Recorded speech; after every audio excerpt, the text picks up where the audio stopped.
Saudara dan saudari terkasih, Injil kita pada hari ini diambil dari Injil Matius bab 17 ayat 22 sampai 27.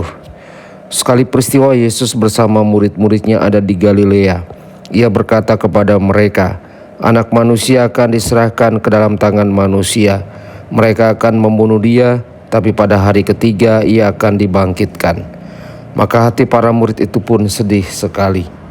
Ketika Yesus dan para muridnya tiba di Kapernaum, datanglah seorang pemungut pajak bait Allah kepada Petrus dan berkata, "Apakah gurumu tidak membayar pajak 2 dirham?" Jawab Petrus, "Memang membayar." Ketika Petrus masuk rumah, Yesus mendahuluinya dengan pertanyaan, "Bagaimana pendapatmu, Simon? Dari siapa raja-raja di dunia ini memungut bea dan pajak? Dari rakyatnya atau dari orang asing?" Jawab Petrus, "Dari orang asing." Maka kata Yesus kepadanya, "Jadi bebaslah rakyatnya.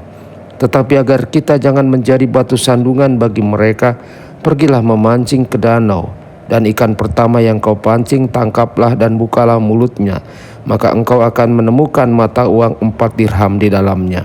Ambillah itu dan bayarlah kepada mereka bagiku dan bagimu." Demikianlah sabda Tuhan.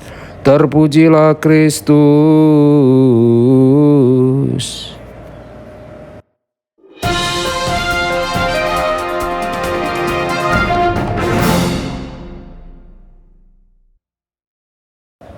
Saudara dan saudari terkasih dimanapun Anda berada, jumpa lagi dengan saya Romo Tedens dalam saluran Warta Kabar Sukacita. Semoga Anda semua dimanapun berada senantiasa dalam keadaan sehat dan bahagia. Saudara-saudari, dalam Injil kali ini, Yesus mengucapkan kata-kata yang mengejutkan para muridnya. Yesus berkata kepada mereka, "Putra manusia akan diserahkan kepada tangan manusia dan mereka akan membunuhnya, dan ia akan dibangkitkan pada hari ketiga." Tentu saja para murid terkejut dan hati mereka dibanjiri dengan kesedihan dan kehancuran. Kemudian Yesus dan para muridnya melanjutkan perjalanan ke Kapernaum.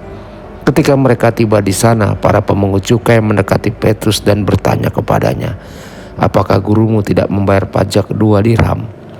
Petrus menjawab dengan satu kata, "Iya, membayar." Jelaslah saudara-saudari, para pemungut cukai berusaha untuk mendiskreditkan Yesus. Petrus kemudian memasuki rumah tempat Yesus berada. Yesus mendekati Petrus dan bertanya kepadanya, "Bagaimana pendapatmu, Simon? Dari siapa raja-raja di dunia ini memungut bea dan pajak? Apakah itu dari rakyat mereka atau dari orang asing?" Petrus menjawab, "Dari orang asing." Yesus kemudian berkata kepada Petrus, "Jadi bebaslah rakyatnya." Yesus dan para muridnya tidak ingin menyinggung mereka. Yesus kemudian memerintahkan Petrus untuk pergi ke danau dan memancing. Yesus menyampaikan kepada Petrus, "Ketika kamu menarik seekor ikan, buka mulutnya dan di sana kamu akan menemukan dirham. Koin akan bernilai 2 kali lipat dan berikan koin itu untuk membayar pajak." Saudara-saudari, apa pesan yang Yesus sampaikan kepada kita dalam Injil kali ini? Apakah Yesus menyuruh kita pergi memancing dan melihat apakah kita dapat menemukan koin di mulut ikan? Saya duga tidak. Saya duga bahwa Yesus ingin kita memenuhi kewajiban. Jika kita tidak melakukannya, kita tidak memenuhi apa yang telah kita janjikan. Dan kemungkinan besar akan ada konsekuensi dari kurangnya kepercayaan kita. Kita harus melakukan apa yang kita katakan akan kita lakukan. Dengan demikian, kita tidak akan menjadi contoh yang buruk bagi orang lain. Tuhan Yesus memberkati dan menyertai Anda semua.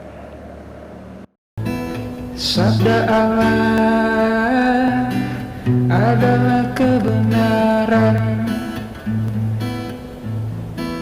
Sabda Allah adalah kehidupan. Mari kita mencintainya, mari kita menghayatinya. Ya Tuhan yang ku muliakan, sabdamu angkat resahku.